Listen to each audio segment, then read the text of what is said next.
குறுக்கு பற்றிய கேள்வி கேட்காரு. புரியுதா? நடிகர்கள் சம்பவத்தை குறைக்க போறீங்களான்னு கேட்குறாரு. இல்லை,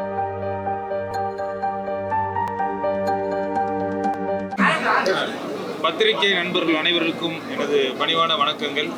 2026-29க்கான தேர்தல் முடிஞ்ச உடனே முதல் பொதுக்குழு கூட்டம் திரைப்பட தயாரிப்பாளர் சங்க தேர்தலுக்கான முடிஞ்சிருச்சு. முடிஞ்ச உடனே நாங்கள் வெற்றி பெற்றோன்னே தேர்தல் தமிழ்நாடு தேர்தல் காரணமாக தள்ளி வைக்கப்பட்டு முடிஞ்ச உடனே இப்போ முதல் பொதுக்குழு நடத்தியிருக்கோம். வெற்றிகரமாக முடிச்சிருக்கோம். அதே மாதிரி தீர்மானங்கள் நிறைவேற்றப்பட்டிருக்கு. ஓடிடி இது, அதே மாதிரி தமிழ் திரைப்பட நடிகருடைய ரெவன்யூ ஷேர் அந்த தீர்மானம் நிறைவேற்று தீர்மானம் எல்லாமே கொடுத்துருக்கு எல்லாமே கொடுத்துருக்கு.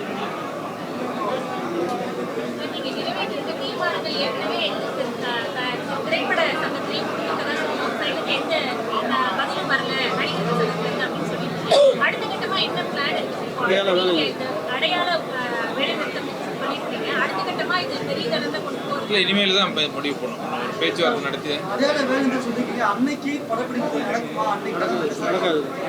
அன்னைக்கு நடக்காது.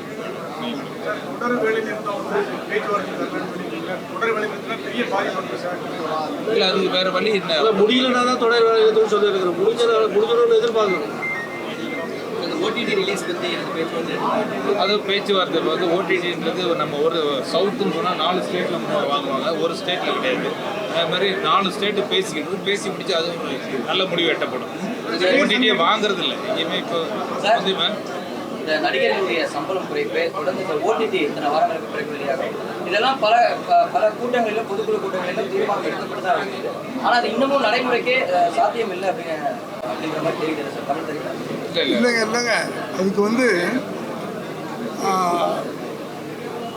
தமிழ் திரைப்பட தயாரிப்பாளர் சங்கம் கொஞ்சம் சில வருடங்களாக சின்னதாக ஒரு பிளவுபட்டு இப்போ இப்போ தலைவரான பிறகு தமிழ் திரைப்பட தயாரிப்பாளர் சங்கத்துக்கு தமிழ்குமர் தலைவரான பிறகு ஒரு இணக்கமான ஒரு சூழ்நிலையை ஏற்படுத்திட்டு அந்த தனியாக போன அந்த அமைப்பு இப்போ ஃபுல்லாக தமிழ் திரைப்பட தயாரிப்பாளர் சங்கத்துக்கு ஒத்துழைப்பு கொடுக்குறதா வந்திருக்கிறாங்க. ஸோ இப்போ ஒரு ஸ்ட்ராங்கான ஒரு அமைப்பாக மாறிக்கிட்டு இவருடைய தலைமையில் அதை இவர் ரொம்ப அழகாக டீல் பண்ணிகிட்டு இருக்கிறாரு. அதனால தான் இவர் வந்த உடனே 2வது நாளோ 3வது நாளோ இன்சூரன்ஸ் எல்லாருக்கும் அளவுக்கும் நிதி நிலைமை ரொம்ப மோசமாக இருந்த அந்த காலகட்டத்தில் கூட இதை சமாளித்து பண்ணியிருக்காரு. அப்படி பல விஷயங்கள் இவர் மேலே ஒரு நம்பிக்கை இருக்குது. பல ஆண்டுகளுக்கு பிறகு இந்த தமிழ் திரைப்பட தயாரிப்பாளர் சங்கம் ஒரு ஸ்ட்ராங்கான ஒரு நிலைமைக்கு வரும். நாங்கள் நினைக்கிறது சாதிப்போம் அப்படின்ற ஒரு விஷயத்தில் ரொம்ப முனைப்பாக இருக்கிறார். இதற்கு முன்னாடி அப்படி நீ எப்போவுமே இப்படி குறுக்க கேள்வி கேட்டால் பதில் சொல்ல முடியாது தம்பி. நல்லதை நினச்சி நம்ம போய்கிட்டு இருக்கிறோம். நல்லது பண்ணுவோம் அப்படின்னு சொல்லும்போது நீ பின்னாடி ஏன் போகிற? குறுக்கு பற்றிய கேள்வி கேட்க. புரியுதா?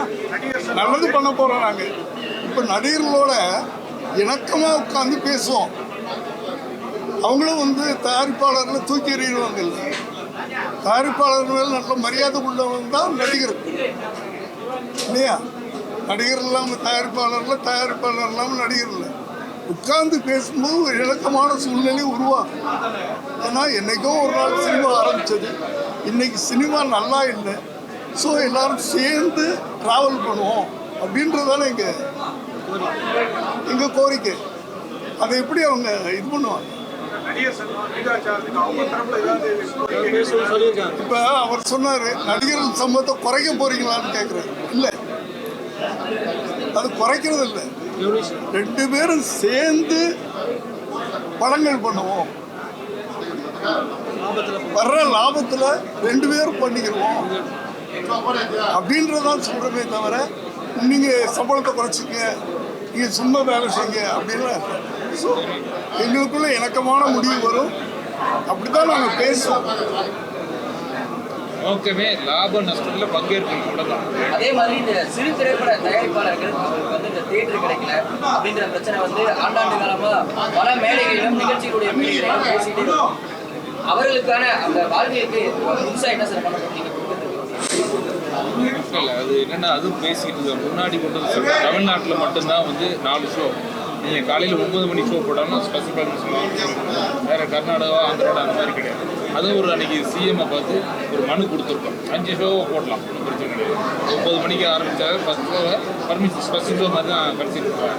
அப்போ வர படங்கள்லாம் 4 மணி நேரம் 4.5 மணி நேரம் இருக்குது. இப்போ பெரும்பாலும் ஒரு சில படங்களை தவிர அந்த மாதிரி கிடையாது. அதில் வந்து பண்ணலாம், அது ஒரு ஷோ கொடுக்கலாம். இந்த மாதிரி பேசிட்டு மனு கொடுத்துருக்கோம். புதுசாக அமைக்கக்கூடிய கவர்மெண்ட் கொடுத்து நாங்கள் பண்ணி பார்ப்போம்.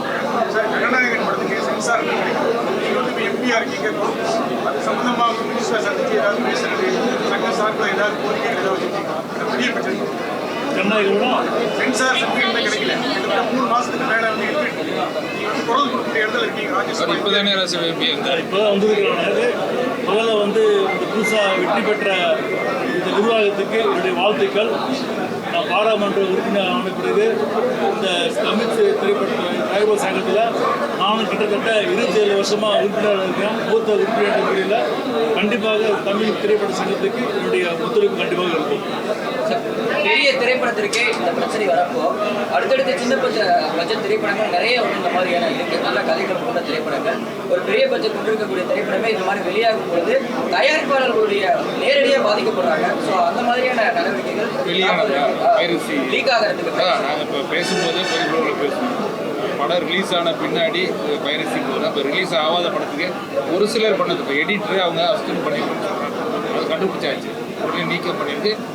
பாதிக்கிறது தயாரிப்பாளர் தான், சட்டப்படி நடவடிக்கை. அதான் போயிட்டு பெரிய படங்கள் எடுக்கிறதுல மிகப்பெரிய சவால் இருக்கு. நிறைய பேர் முன்னெடுக்கிறதுக்கே யோசிக்கிறாங்க. அந்த அளவுக்கு இந்த சம்பளமும் ஒரு பெரிய பிரச்சனையா இருக்குன்னு சொல்லி பேசியிருந்தீங்க.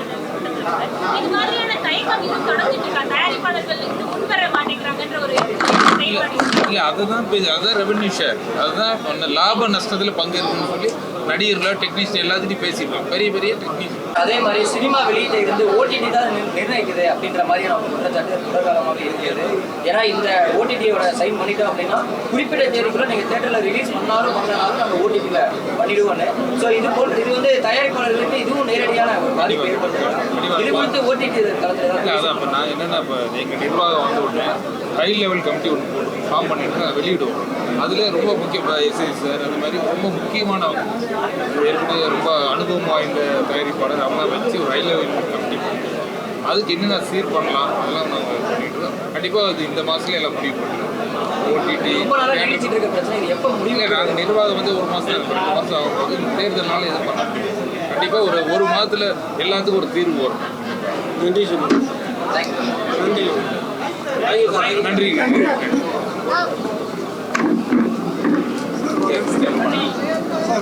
தேங்க்யூ.